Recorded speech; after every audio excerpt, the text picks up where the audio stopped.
Yo gamers, Nature here. Today we have a huge update for range hunters and WoW Season of Discovery for Phase 3.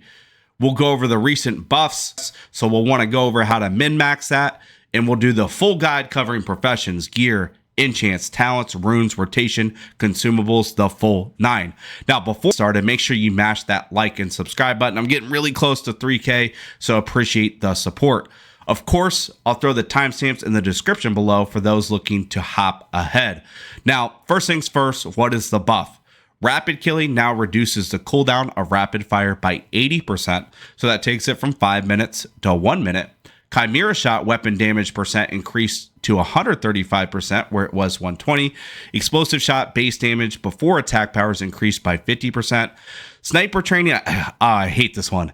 Sniper training has an additional new effect. While sniper training is at 5 stacks, aim shot is an instant cast. This is huge for DPS, but it forces us to stand still, so I hate it, but it is going to be a huge upgrade and buff to our DPS. Serpent Spread now causes multi-shot to apply Serpent Sting to its targets for 12 seconds. Steady Shot now deals 100% weapon damage, was 75%. So really big. Developers note, this is like a huge cliff note here.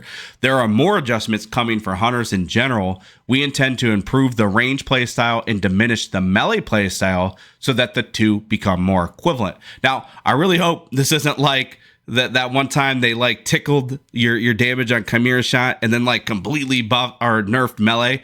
I hope it's more of a buff than a nerf, because remember guys, hunters right now inside, we're the only class that technically is not a healer, and we don't have a tank option, so we are in a full DPS option. No, your pet doesn't count as a tank. So with us being the only full DPS class, it's good that we're doing more damage. I hope this isn't a big nerf, but what I'll do here, you guys, is I'm going to do the full guide, and then as the updates come in, we'll basically pair the updates off of what I've already said here to save you guys time. On professions, number 1 for DPS is Alchemy, because the Flask of Everlasting Nightmares and Mildly Irradiated Rejuvenation Potion. This provides 45 attack power on the Flask and another 40 attack power over 20 seconds on a 2-minute timer, averaging 6.67 attack power with full uptime. As a side note, the Rejuve Potion comes with some side effects, so we're assuming optimal conditions when we say that this is number 1. Number 2 is Enchanting. Enchanted Sigil of Living Dreams provides a static 50 attack power, putting it really close to Alchemy. Number 3 is Leatherworking. Now, the new shoulders are not the crazy, like, biggest DPS increase. However, the helm from last phase still applies.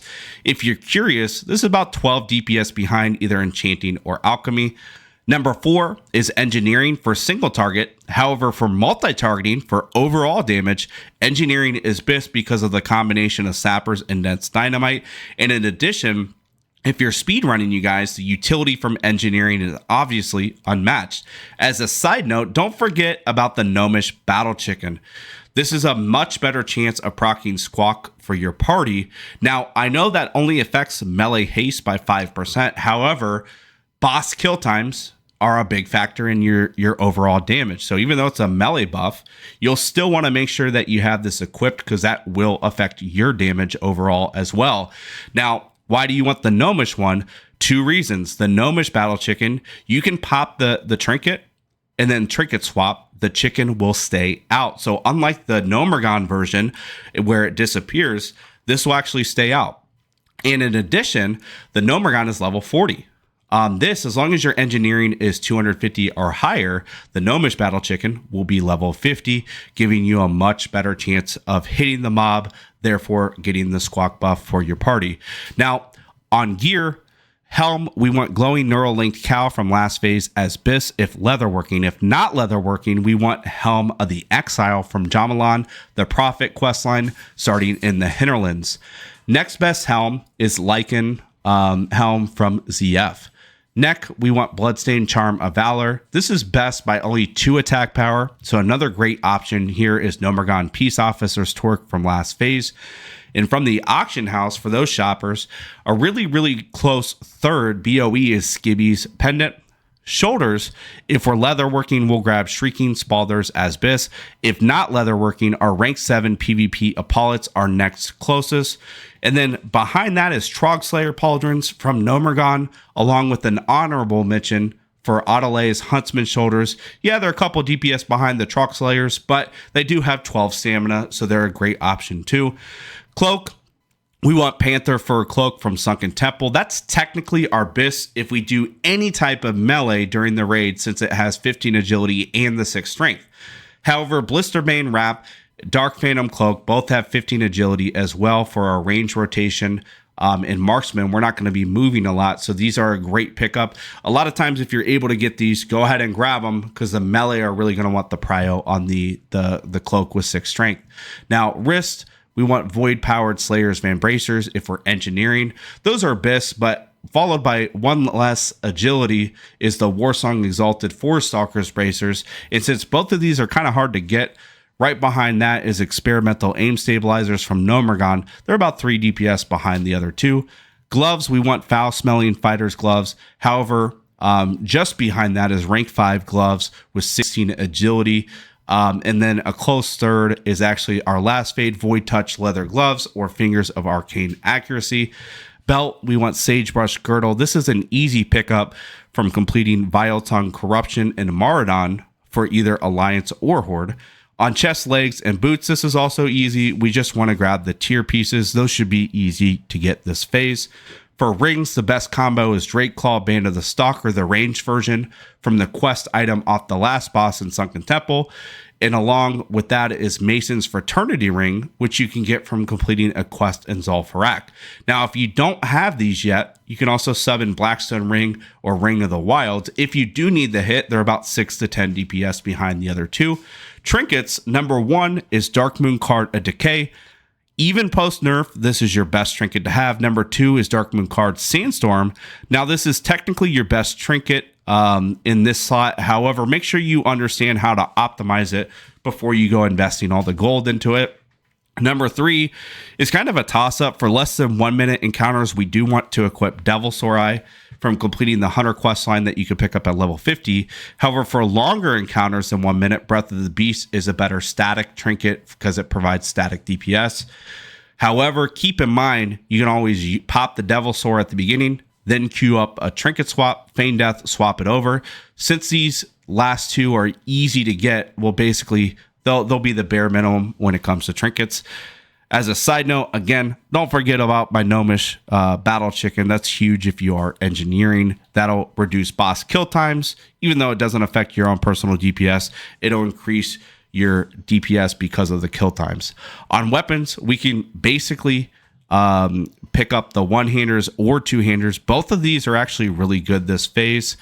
Always keep in mind, though, even though two-handers might technically be behind with ranged DPS, if you're able to get in one Raptor Strike, like a mob comes running by you, you Raptor Strike it, the two-handers will edge out the one-handers. So it depends on how you play, but those can be great as well. Now, for one-handers, a great starting point is Scout's Blade. You get that from Revered with Warsong Gulch, and you pair that with Vanquisher's Sword from completing the quest and Razorfen Downs. We then can upgrade the Vanquisher's Sword with any weapon that has 11 agility when we get our hands on one. The best item here that we can get in this slot is Rib Splitter Axe of Agility, since it has both the 11 agility and it has 10 attack power on top of it. Now, it's the only item that does this, and it's about 8 DPS upgrade over the 11 agility options, but it'll definitely cost you. This is an ultra rare BOE to begin with, and then it also has to roll the agility proc as well. So it has to basically have the 11 agility plus the roll. So now swapping over to two-handers, Bloodied Head Spike, if you need the hit, meaning you're at or below 6% hit cap, with this item is actually equivalent to a Rib Splitter and Scout's Blade combo. So if you do need the hit, this is basically the same amount of DPS. It might be 1 or 2 behind. However, if you don't need the hit, meaning you're already at 6%, this is about 10 to 12 DPS behind. Also, if you don't need the hit, just behind that by a few DPS is Smolder Claw, another great two-handed option. Range weapons, we want Dreadstalker's Hunting Bow out of Sunken Temple, or a close second is Bloodthirst Crossbow out of STV. This is really, really good as well. I can't tell you how good the STV event crossbow is. It's only about 5 DPS behind your Phase Bis, so make sure you pick up that crossbow if you don't have Dreadstalker's Hunting Bow yet. A couple quick honorable mentions is Scalebane Great Axe. This is insanely good for Dragonkin fights because of the raw 93 attack power towards Dragonkin, while Eater of the Damned is an honorable mention for fights like Jamalagan, because Ogum is actually an undead mob, and you could swap that on for him, as well as a lot of the trash leading up to that encounter. A lot of those trolls, you guys, like the ones that spawn the ghosts and everything, a lot of those are undead, so you can swap this on for those if you really want to min-max. Now that the gear is kind of out of the way, let's go over the enchants. This phase is definitely a gold sink for range hunters. But this is kind of huge if you want to pump. The good thing is there's a lot of great gold farms for us to help us out this phase. On Helm and Legs, we want Librum of Veracity. This adds 8 agility to both slots, and you can pick up the Librum on the auction house, grab the materials, and bring them to the burning steps to turn them in. On Shoulders, we want the new 15 attack power. You can grab the Nightmarish Flask on the auction house, bring it to ZG Island to turn that in. A really huge enchant here, you guys, is the plus 25 or plus 15 agility to weapons. This is going to be a big must for those looking to parse or perform in a higher end raid. You'll need to find an enchanter that farmed the Reputation with Furbolg. I believe it's friendly for the plus 15 agility and honored for plus 25, but it may be honored and revered. It's one of the two. And then once you find that enchanter, again, plus 15 agi is to one-handers, plus 25 is to two-handers. That'll be a huge DPS increase. On Cloak, this is plus 3 agility, pretty standard. Wrist, we want plus 1 agility, or if that's not that big of an upgrade for you and you'd rather grab something like stamina, go ahead. Gloves and boots, we want plus 7 agility. This is also very expensive. So if you're really like a budget shopper, just grab the plus 5 agility to gloves and boots. These are really cheap, and you can get these for a couple gold tops. Last is the sniper scope for plus 7 weapon damage to your ranged weapon. All right, now that we have the enchants covered, let's go over our builds. On talents, we'll want to grab 5 out of 5 efficiency, 5 out of 5 lethal shots. We'll pick up aim shot. Here we can either grab 1 out of 5 into improved hunter's mark and 3 out of 3 into Hawkeye. Now, most hunters will go this route because that additional range from Hawkeye, especially in a rotation where you're forced by Blizzard to stand still, this is going to be more likely to have the most optimal DPS. However, under the perfect optimal conditions, 4 out of 5 improved Hunter's Mark is technically Bis.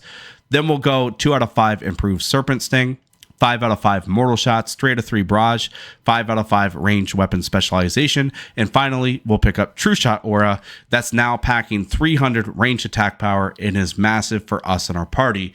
Now, here's where it gets a little bit confusing. So what we just went over, this is like our base breakdown. You should always pick this up, and you should always be going marksman right now this phase, because True Shot Aura is not only so powerful for your own DPS, but it provides more DPS for your party, which reduces kill times, which increases your DPS, right? So that's going to be our baseline. These next 10 talent points, I'm going to break it down here, but this is very important. Basically, in full base phase Bis gear, if you were to put 1 point into improved humanoid or monster slain, that'll add 20 single target DPS if you're fighting that mob type. Now factor in that there's 3 bosses that are Dragonkin, 2.5 bosses that are humanoid, because Jamala is humanoid while Ogum is undead, and then the other 2 bosses, which is Rot Slime and Avatar of Akar, fall outside that classification. Now, in addition, any points you put into improved aspect of the Hawk are going to grant you 8 DPS on average, but those are very RNG based, while improved Serpent Sting does about 6 DPS on average, and that's a static based amount of damage, not RNG. So the confusing thing here is when we break down the effective DPS, we would say it depends on the target type. So Dragonkins, we obviously want to prioritize Monster Slain, then Improved Hawk, then Serpent Sting. On humanoid, we want to prioritize Monster Slain, then Improved Hawk, then Serpent Sting. So same thing, just reversed. Now on the non-classified mobs, which are Rot, Slime, and Hakar, even in some ways Ogum, we want to prioritize just having Hawk, Serpent Sting, then Hunter's Mark. So technically the BIS for the dungeon overall, let's say in like a speed run where you're just sticking to one spec, is to actually run 3 out of 3 monster slain, then 2 out of 3 humanoid slain, because there's a lot of mobs that are classified as undead that are trolls that you would think are humanoid but are not. But then we'll go 5 out of 5 improved aspect of the Hawk, and 2 out of 5 Serpent Sting. So this is going to be massive because the majority of the trash is falling under that Dragonoid, and some of it falls under as humanoid. So this is going to be your best damage for the overall raid if you're picking one spec. However, if we're like pure boss parsing, having dual spec is going to be clutch here because we can min-max our builds for each encounter, taking those 3 extra points and pumping it into our single targets for the monster slaying and humanoid slaying. So that's going to be pretty big. Even though technically we could run another spec here for like Rot Slime and Avatar of a Car, those points are much less spent. So we'll want to make sure that we have the dual spec that can pump into 3 out of 3 humanoid and then 3 out of 3 monster. We can switch in between if we fully want to min-max. Now this is about 20 DPS increase for those that do this dual spec. That's basically bigger than like any item upgrade that you would get this phase. So if you're really trying to play optimal, this is going to be the best way that you're going to show up to raid. Just keep in mind, you're going to have to switch your dual spec, and you're going to need time to do that. So this will have to be in a run where you are able to do that per encounter.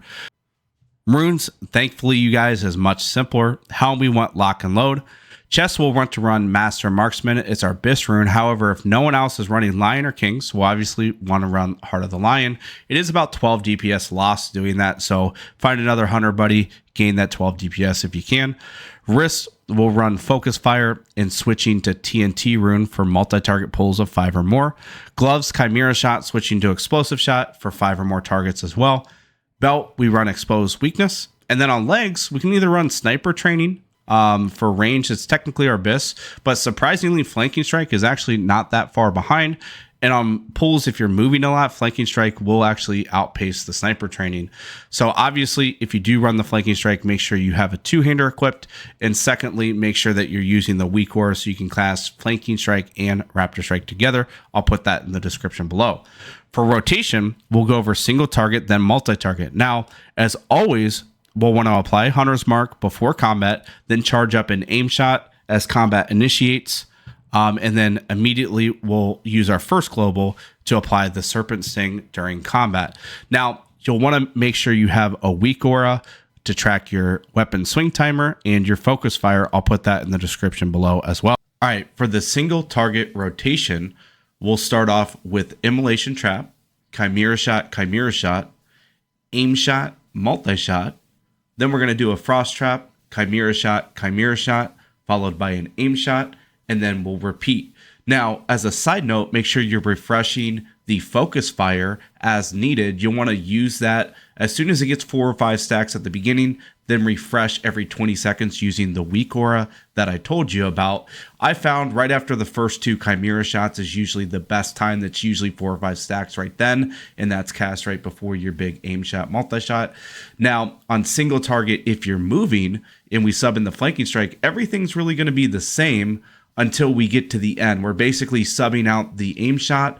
Then when we get to the end after our Chimera Shot, we're going to go in immediately after our auto attack, use Flanking Strike and Raptor Strike. For our multi-target pulls of 2 or 3 targets, we'll actually do a little switch. We'll do Explosive Trap, then Multi-Shot, Frost Trap or Freezing, Multi-Shot, another Multi-Shot, Chimera Shot, Aim Shot, Chimera Shot, Aim Shot, repeat.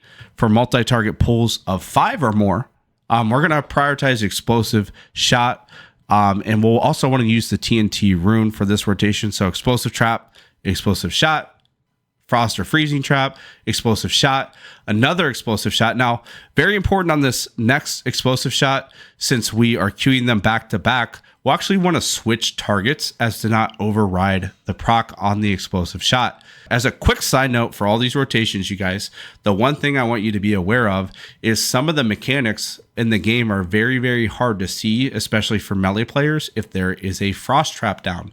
So the reason you would use freezing trap over frost trap is to basically there on some encounters where there's like the acid rain, the boulders, some other things, we want to keep our melee alive because remember, having a faster kill time increases our own damage. So it actually is going to be better to use freezing trap on some encounters, which will help keep your melee alive. Now, let's go over consumables, buffs, and debuffs. Now, this is actually a massive area in WoW Classic, and a lot of people just like take this for granted and pay no attention to it. This is like absolutely insane. Out of everything that we've covered, you guys, making sure you have the right consumes, buffs, and debuffs on the boss is going to be the biggest DPS increase. This is like 600 DPS just off of what I cover. And I'm not going to cover everything. So this is absolutely massive. Make sure you pay attention and do these things. A big elephant in the room before I get into it is Box of Chocolates. This is actually still active. This provides 2% hit. You can't get this on the auction house, but you can buy it from other players. It's from the Valentine's Day event, so you cannot get this anymore, but you can buy it from players that have them stocked up. Blizzard did turn this off last phase. It didn't work in Domergon, but as of right now, it is currently working in Sunken Temple. This provides 2% hit. It is absolutely huge. For mana, we want major mana potions and demonic runes. Alchemists will want mildly irradiated rejuvenation potion and flask of everlasting nightmares. Enchanting, we want sigil of living dreams. Engineers want dense dynamite, the sapper, and of course the new gnomish battle chicken that we went over. For damage, we want grilled squid, then dragon breath chili. Make sure you use this grilled squid first, or the dragon breath, or like it'll actually override. So you'll pop the squid first, then you'll do the dragon breath chili. Then we'll use mongoose, potion, arcane elixir, and firepower elixir. If using flanking strike, having fire water and giants is handy as well. For non-engineers, grab easy throw irradiation bombs. For pet, grab your Skull of Agility and Strength rank 3. For world buffs, you guys will grab Darkmoon Fair for 10% damage output increase. Unless your raid is like bad, you should be able to get this every single week. So like basically you pick it up at the beginning, go to raid, pick it up again, save it boon for your next raid. The only time that you couldn't do that is if your raid runs on like Monday. Then you have Fervor of the Temple Explorer. This is from ZG Island or Booty Bay. It's from the quest item off of Avatar of a Car. Then Songflower Serenade. Quick tip with Songflower, pick up Nova World Buffs add-on. I'll link it in the description below. This allows you to see when the Songflower retimers are going to respawn, so you can pick it without cleansing it as soon as it respawns. Lastly, WoW Classic is like massively insane that you have the correct debuffs on the boss encounter that you're going to. So like, I want you guys to imagine not having Hunter's Mark and True Shot Aura. These two buffs alone in debuff, that provides 150 DPS. So that's just what you provide as a hunter. In addition, you'll want to make sure these next things are up. Having someone run Degrade from Homunculus or improved Exposed Armor from a Rogue is 150 DPS increase.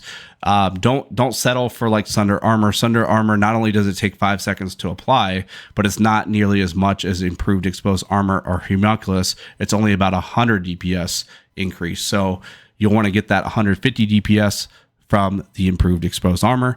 Then we have Curse of Recklessness from a Warlock, that's 40 DPS. Fairy Fire from a Druid is 30 DPS. Leader of the Pack, which provides the crit, is 25 DPS. And then for Horde, we can actually get Grace of the Air Totem. That's another 40 DPS as well. Now, listen, there's still a lot more of these kind of small things that add DPS, like even improved Scorch will add some damage. But the things we just went over as the debuffs on the boss is 400 DPS. And the consumes and everything else that we went over is closer to about 600 DPS. So make sure, this is the biggest culprit when somebody brings me their logs and they're like, man, I don't understand what I am doing wrong. Well, It's that you don't have the correct buffs, debuffs, consumes, world buffs, all that stuff. So make sure you have that lined up. Now, we'll cover pets here. It's pretty basic this phase. We want a cat with claw rank 7. Cats have the biggest damage multiplier of 110%. And then in addition to that, claw is a 25 focus. So it's a cheaper ability that doesn't have a cooldown. So it could be spammed. And that's what causes your frenzy stacks to stack up. So you won't want to run bite here with the cat. You'll just run the claw to get your frenzy stacks up for focus fire. Wind Serpent is out for range. It's really bad for the focus fire. And then technically speaking on the cat, you guys, 1.0 attack speed cat, Broken Tooth is BIS, but only by like 1 or 2 DPS. So it's pretty minimal. You can pick up a 1.2 attack speed cat in South Shore. It's the Starving Mountain Lion. They're level 23 or 24. Or if you want to be a little bit lazy, that's perfectly okay. It's only a couple DPS. You can pick a 2.0 attack speed cat on Jaguaro Island, which is southeast of Booty Bay. Now, if you do go for Broken Tooth, just keep in mind this is a rare spawn. It spawns about 6 to 8 hours after it is tamed or killed, and then it's spawned in different locations. So just make sure you know that investment of time before you go searching for Broken Tooth. Now, that's all I had for today, you guys. Hope this really helps y'all. Keep blasting in phase 3 as range hunters. As always, make sure you mash that like and subscribe. We're just about that 3K, so I appreciate it again. And I will be updating this because Blizzard said they're going to have updates coming in for range hunters. So I'm going to basically take what we did in this guide, add the updates as they come in, feeding on top of it, so that way we can save y'all time. If you're really feeling like a croc, join the Croc Nation. And until next time, you guys, peace!